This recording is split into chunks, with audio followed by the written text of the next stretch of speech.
Black ஹோல்ஸ்னால் என்ன, அதை எப்படி விண்வெளியில் கண்டுபிடிக்கிறாங்கங்கிறத இந்த வீடியோவில் தெளிவாக பார்க்கலாம். விண்வெளிக்கு ஒரு பொருளை எடுத்துகிட்டு போகணுன்னா வினாடிக்கு 11 கிலோமீட்டர் வேகத்தில் பயணிக்கணும். இதை தான் பூமியோட எஸ்கேப் வெலாசிட்டின்னு சொல்கிறோம்.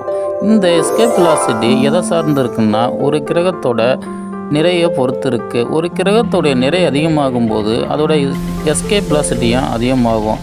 அதாவது ஒளியானது ஒரு செகண்டுக்கு 3 லட்சம் கிலோமீட்டர் வேகத்தில் பயணிக்குது. ஒரு கிரகத்துடைய எஸ்கேப் வெலாசிட்டி ஒளி வேகத்தோடு அதிகமாகும் போது அதுதான் நம்ம பிளாக் ஹோல்ஸ்ன்னு சொல்கிறோம். அதாவது அதுக்குள்ளே போகிற ஒளியை வெளியே விடவே விடாது. அதனால் எந்த பக்கத்துலேருந்து பார்த்தாலும் அது கருமை நிறமாக தான் தெரியும். இதனால தான் இதை பிளாக் ஹோல்ஸ்ன்னு சொல்கிறாங்க. இந்த பிளாக் ஹோல்ஸுக்கு அதிகமான நிறை இருக்கிறதால விண்வெளியில் டைமும் ஸ்பேஸும் வளைக்கும். இதனால் இது பக்கத்தில் போகிற பொருளுக்கு டைமு ரொம்ப ஸ்லோவாக போகும். ஐன்ஸ்டீனுடைய ஜென்ரல் ரிலேட்டிவிட்டி தியரி படி ஒரு பொருள் அதிகமான நிறை இருக்கும்போது விண்வெளியில் ஒரு கர்வேச்சரை உண்டு பண்ணணும்னு சொன்னார். பிளாக் ஹோல்ஸுக்கு அதிகப்படியான நிறை இருக்கிறதால டைம் அண்ட் ஸ்பேஸை கர்வேச்சர் மாதிரியே வளைக்கும். இதனால் இதன் வழியாக பயணிக்கிற ஒளியை கூட பெண்ட் ஆகிடும்.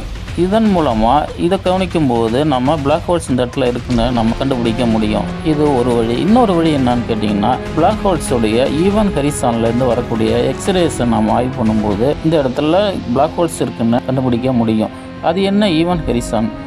இந்த பிளாக் ஹோல்ஸை சுற்றி வாயு மேகங்கள் அதிகமான ஹீட்டுனால அதிகமான வெப்பத்தையும் எக்ஸ்ரே காமா ரேஸையும் வெளியிடும். இதன் மூலமாக நாம் அந்த இடத்துல பிளாக் ஹோல்ஸ் இருக்குங்கிறத கண்டுபிடிக்க முடியும்.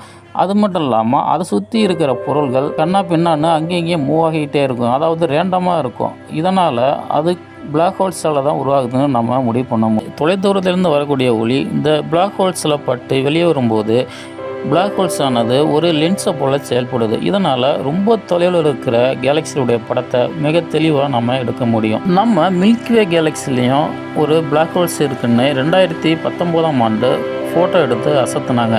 இது உலக லெவலில் பிளாக் ஹோல்ஸ் இருக்கிறதுக்கான முதல் ஆதாரமாக இது இருக்குது. பிளாக் ஹோல்ஸுங்கிறது ஒரு ஹைப்போதட்டிக்கலாக தான் இருந்தது.